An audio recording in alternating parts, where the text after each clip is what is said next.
शनिबार जन्मिने व्यक्ति आफ्नो जीवनयापन कृषि क्षेत्र अथवा पशुपालनको क्षेत्रबाट सहजतापूर्वक बिताउन सक्नेछन् अथवा यो क्षेत्रमा उनीहरू चाहिँ सफल भएको देख्न पाइन्छ। त्यसै गरी चिकित्साको क्षेत्रमा, विज्ञानको क्षेत्रमा पनि यी व्यक्तिहरू केही मात्रामा सहजतापूर्ण आफ्नो जीवनयापन गरेको देख्न पाइन्छ।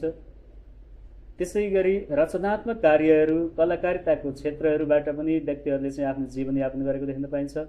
विभिन्न प्रकारका सिप यस्ता व्यक्तिहरूमा हुने भएको हुनाले जीवनमा सफलता सहजै हात लाग्न सक्छ, तर अरू व्यक्तिहरूको तुलनामा अलिकति ढिलो भाग्योदय भएको जस्तो, ढिलो कार्य बने जस्तो, केही न केही विघ्न बाधाहरू चाहिँ आइरहेको जस्तो जीवनमा हरेक कार्यमा चाहिँ अलिकति ढिलोपन महसुस गर्ने खालका व्यक्तिहरू तनावग्रसित हुन्छन् र यस्ता खालका तनावले गर्दा केही न केही नराम्रा विचारहरू चाहिँ ती व्यक्तिहरूका मनमा उब्जिरहेका हुन्छन्।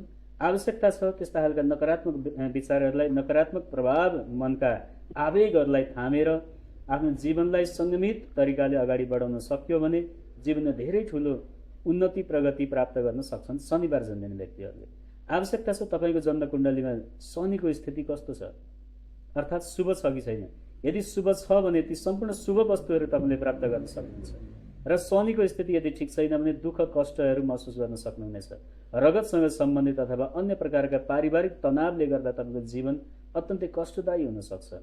जीवनमा, परिवारमा अथवा समाजमा अवहेलना भएको महसुस गर्न सक्नुहुन्छ। जीवनबाट हार खाएर अब जीवनमा केही पनि गर्न सक्दिनँ भने जस्ता विचारहरू मनमा आउन सक्छन्।